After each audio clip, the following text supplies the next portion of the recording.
तो जो last lecture था उसके अंदर हमने डिस्कस किया था कोलिनर्जिक एगोनिस्ट का कौन सा पार्ट, उसमें हमने डिस्कस किया था डायरेक्ट एक्टिंग कोलिनर्जिक एगोनिस्ट, ठीक है, जिसमें नेचुरल और सिंथेटिक दोनों डिस्कस किए थे हमने।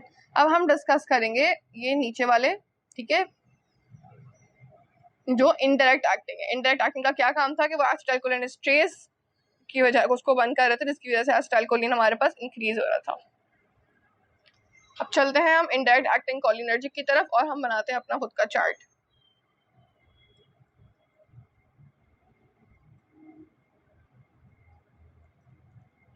ठीक है, इनडायरेक्ट एक्टिंग की बात हो रही है। इनडायरेक्ट एक्टिंग हमारे पास होती है दो तरह की। सबसे पहले एक होती है रिवर्सिबल, एक होती है इरिवर्सिबल। रिवर्सिबल जो किसी भी चीज से उसका एक्शन जो है वो वापस से रिवर्स हो जाए, इरिवर्सिबल जिसका एक्शन रिवर्स नहीं होता। अब देखो, जिसका एक्शन रिवर्स नहीं होगा जाहिर सी बात है वो लंबा एक्ट करेगी, तो वो लॉन्ग एक्टिंग होती है, ठीक है। और जिसका एक्शन रिवर्स हो जाता है या तो वो बहुत शॉर्ट एक्टिंग होती है या फिर वो इंटरमीडिएट या मीडियम एक्टिंग होती है, ठीक है। अब जब हम बात करते हैं शॉर्ट एक्टिंग की, तो हमारे पास एक ही ड्रग आती है उसमें जिसका नाम है एड्रोफोनियम, ठीक है। क्या नाम है? एड्रोफोनियम। और जो हमारे पास इंटरमीडिएट में आती हैं वो सारी एक जैसी आती हैं, जिसमें आता है नियोस्टिजमीन, पायरिडो स्टिजमीन, फिजियोस्टिजमीन, ठीक है। ये आपके पास तीन हो गई। इसके अलावा आती हैं रिवास्टिजमीन, यहाँ लिख रही हूँ मैं टैकराइन, डोनेप्जिल, गैलेंटामीन।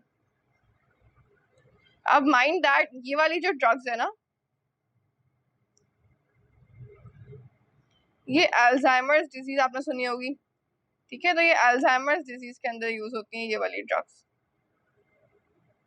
तो इसको हम सीएनएस के साथ डिटेल में पढ़ेंगे, ठीक है। जब हम ये वाली ड्रग्स की बात करते हैं तो इनको हम अभी पढ़ेंगे, और ये कैसा एक्शन देंगी, जाहिर सी बात है एसिटाइलकोलिन के बढ़ने जैसा एक्शन देंगी। जब हम बात करते हैं लॉन्ग एक्टिंग की, तो उसके अंदर भी एक ही होती है जिसको हम नाम देते हैं इकोथायोफेट। क्या नाम देते हैं? इकोथायोफेट। अब सबसे इम्पोर्टेंट इसमें हमारे पास इकोथायोफेट है, बिकॉज उसके बारे में हमारे पास जो इफेक्ट्स आएंगे वो बहुत लॉन्ग एक्टिंग पॉइजनिंग जैसे इफेक्ट आएंगे, ठीक है। सबसे पहले हम बात करते हैं शॉर्ट एक्टिंग की। एड्रोफोनियम, हमने क्या बात की थी, जो चीज बहुत शॉर्ट एक्टिंग होती है उसका क्लिनिकल यूज ट्रीटमेंट में तो हो नहीं सकता, तो उसका क्लिनिकल यूज हम किस में देखते हैं? उसका क्लिनिकल यूज हम देखते हैं डायग्नोसिस में, ठीक है। अब हम एक चीज जो इन ड्रग्स के अंदर और देखेंगे वो मैं आपको अभी बता देती हूँ, दैट इज क्वाटनरी अमाइन और टर्शियरी अमाइन। क्या डिफरेंस है? क्वाटनरी अमाइन जो होता है वो ब्रेन क्रॉस नहीं कर सकता, can not cross BBB, while tertiary amine जो है वो बीबीबी क्रॉस कर सकता है।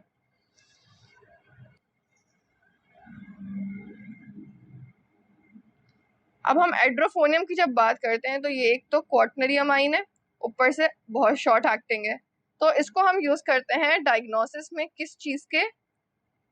मिस्थीनिया ग्रेविस एक बीमारी होती है, आपने फिजियो में मसल वाला चैप्टर में पढ़ी होगी, मिस्थीनिया ग्रेविस। अब हमारे पास मिस्थीनिया ग्रेविस में क्यों यूज हो रही है? देखिए, काम तो आपको पता है इसका एसिटाइलकोलिन जैसा देगी, तो इसका मतलब भी क्या करेगी कि हर चीज एसिटाइलकोलिन वाला एक्शन यानी पैरासिम्पैथेटिक एक्शन दे रही है। जब हम बात करते हैं ना मिस्थीनिया ग्रेविस डिजीज की, तो मिस्थीनिया ग्रेविस डिजीज के अंदर क्या होता है हमारे पास कि एसिटाइलकोलिन का जो फंक्शन है वो कम हो जाता है, यानी जो हमारे पास एनएमजे है वो बहुत ज्यादा सिवियरली इफेक्ट होता है, और मसल जो होते हैं हमारे पास उसके अंदर वीकनेस आ जाती है, कह लें आप, ठीक है।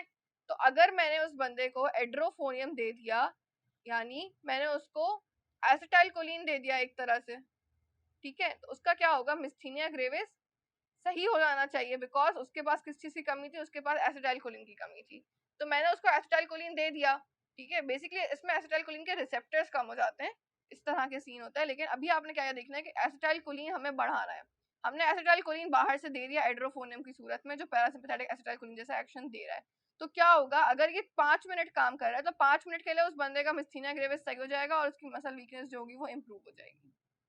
ठीक है, तो मेरे पास 5 मिनट में मैं डायग्नोसिस दे दूंगी, डायग्नोस कर लूंगी कि अगर एड्रोफोनियम देने से उसका मिस्थीनिया ग्रेविस सही हो रहा है या उसकी मसल सही हो रहे हैं, इसका मतलब उस बंदे को मिस्थीनिया ग्रेविस है।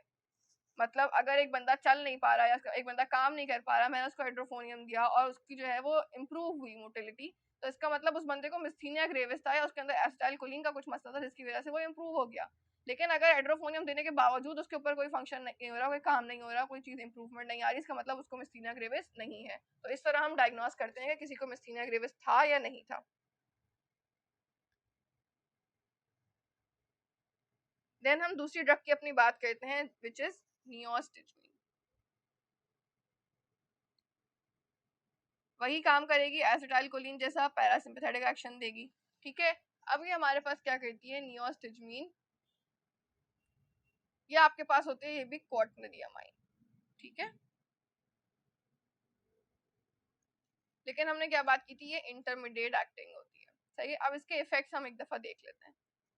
ब्लैडर मोटिलिटी को बढ़ाएगी, जीआई मोटिलिटी को बढ़ाएगी। ठीक है, मसल्स की मोटिलिटी को या मसल्स की मोशन को बढ़ाएगी। ठीक है, अब हम इसको देखेंगे जरा, सिक्रीशंस को बढ़ाएगी। अब बेसिकली होता क्या है आपके पास कि ये ब्लैडर एक्टिविटी को बढ़ा रही है, ठीक है, जीआई मोटिलिटी को बढ़ा रही है, तो कभी भी हमारे पास डायरिया या यूरिनेशन इश्यूज ज्यादा हो रहे होंगे उसमें हम ये दोनों नहीं दे सकते। ठीक है, लेकिन हमारे पास कब दे सकते हैं इसको, अगर आपको ब्लैडर और जीआई को स्टिमुलेट करवाना है। ठीक है, अगर आपके पास कॉन्स्टिपेशन वगैरह कोई ऐसी डिजीज हो रही है जिसके अंदर जो है वो ब्लैडर मोटिलिटी कम हो गई है या जीआई मोटिलिटी कम हो गई है, तो उन दोनों को आप उसमें आप ये नियोस्टिजमीन दे सकते हो। सबसे मोस्ट इम्पॉर्टेंट जो इसका काम है ना, वो इसका काम है मिस्थीनिया ग्रेविस के अंदर काम आती है, यानी मसल मोटिलिटी को इम्प्रूव करती है। ठीक है, तो आपने याद रखना है कि ये मिस्थीनिया ग्रेविस के ट्रीटमेंट में यूज हो रही है। इसके अलावा ये हमारे पास कब कॉन्ट्रा इंडिकेटेड होती है, इंडिकेटेड कब है मिस्थीनिया ग्रेविस पेशेंट के अंदर, और कॉन्ट्रा इंडिकेटेड कब है, ये हमारे पास तब कॉन्ट्रा इंडिकेटेड होती है जब यूरिनरी या इंटेस्टाइन के अंदर हमारे पास बेसिकली यूरिनरी फ्रीक्वेंसी कम है या हमारे पास बाउल मोटिलिटी कम है, लेकिन वो कम किस वजह से, ऑब्स्ट्रक्शन की वजह से। अगर वो ऑब्स्ट्रक्शन की वजह से कम है मोटिलिटीज, तो आप नियोस्टिजमीन नहीं दे सकते। ठीक है, चाहे वो इंटेस्टिनल ऑब्स्ट्रक्शन हो जैसे जीआई मोटिलिटी कम हो गई हो, चाहे वो ब्लैडर ऑब्स्ट्रक्शन हो जिस वजह से ब्लैडर मोटिलिटी कम हो गई हो, आप नियोस्टिजमीन ऑब्स्ट्रक्शन में कभी भी नहीं देते। सही है, इसी तरह हम इसी के साथ बात करते हैं एक और ड्रग की,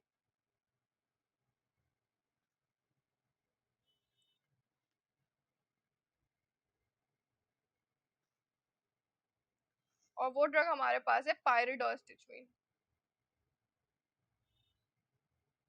पायरिडोस्टिजमीन सेम होती है नियोस्टिजमीन जैसी। ठीक है, और उसका काम क्या होता है, क्रोनिक मैनेजमेंट ऑफ वही मिस्थीनिया ग्रेविस। ठीक है, क्रोनिक मैनेजमेंट या क्रोनिक ट्रीटमेंट ऑफ मिस्थीनिया ग्रेविस के अंदर ये हमारे पास यूज होती है। इसके अलावा इसके भी साइड इफेक्ट वही होंगे जो हमारे पास नॉर्मल जो एसिटाइलकोलिन के साइड इफेक्ट्स होते हैं, बीपी को कम कर देना, डायरिया करवा देना, ब्रोंकोस्पैज्म करवा देना, नोजिया करवा देना, सलाइवा को बढ़ा देना। ये सारे इसके साइड इफेक्ट वही हैं जो हमने शुरू से पढ़ रहे हैं एसिटाइलकोलिन के साइड इफेक्ट्स। ठीक है,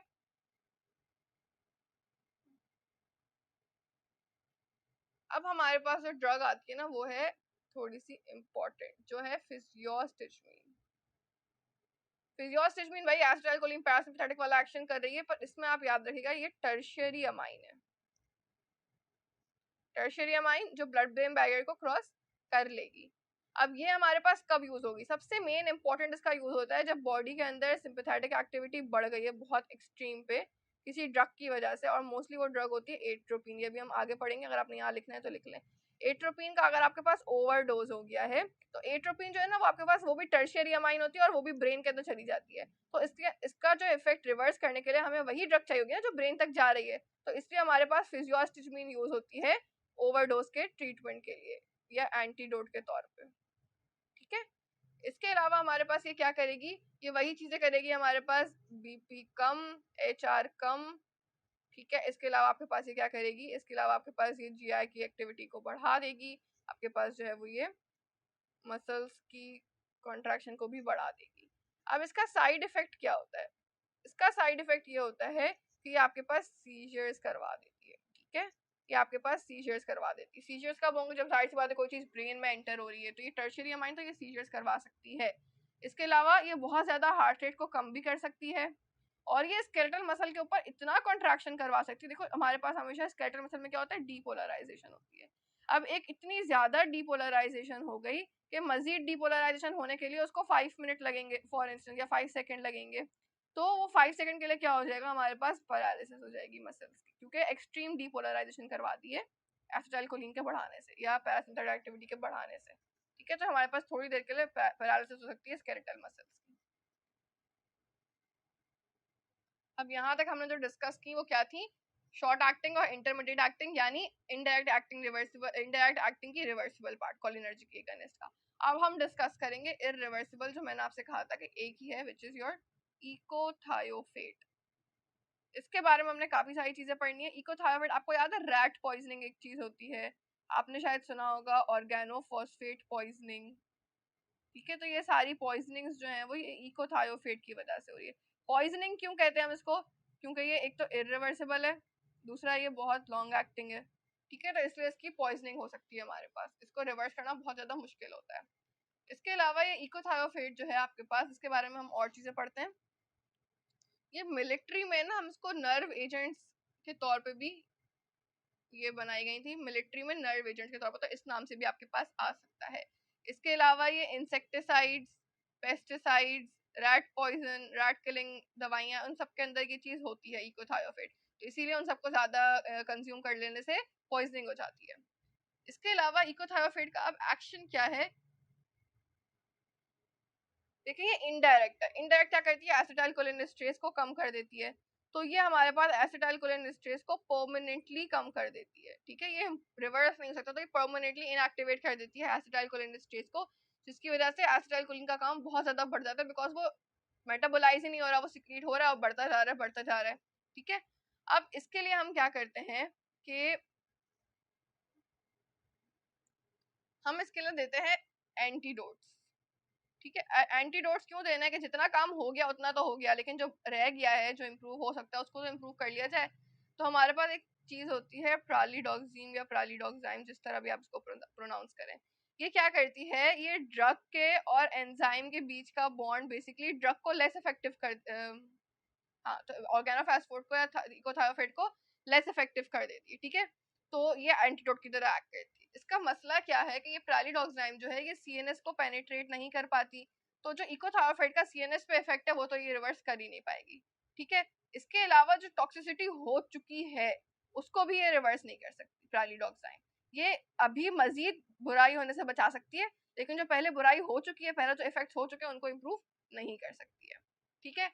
इसके अलावा आपके पास देखो, हमने बात की थी कन्वर्जन्स होती हैं, ठीक है। कन्वर्जन्स होने का क्या मतलब है, सीजर्स होते हैं जब आपके पास बहुत ज्यादा जो है वो सीनस को पेनिट्रेट कर दे और एक्टिवेट कर दे।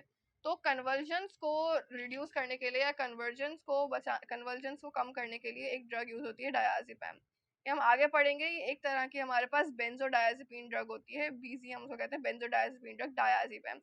ये डायazepam यूज होती है to reduce convulsions caused by echothiophate, ठीक है। एक और ड्रग विच इज एट्रोपिन। देखो एट्रोपिन मैंने आपको पहले भी बताई थी। एट्रोपिन क्या होती है, एट्रोपिन आपके पास सिंपैथेटिक एक्शन देती है, तो जाहिर सी बात है पैरासिम्पैथेटिक को तोड़ने के लिए आपको सिंपैथेटिक एक्शन चाहिए। तो सिंपैथेटिक एक्शन में ये क्या करेगी, ये इसके जो म्यूस्करेनिक साइड इफेक्ट्स थे उसको खत्म कर देगी, यानी पैरासिम्पैथेटिक एक्शंस को ये खत्म कर देगी या बचाएगी। इसके अलावा ये आपके पास क्या कर देगी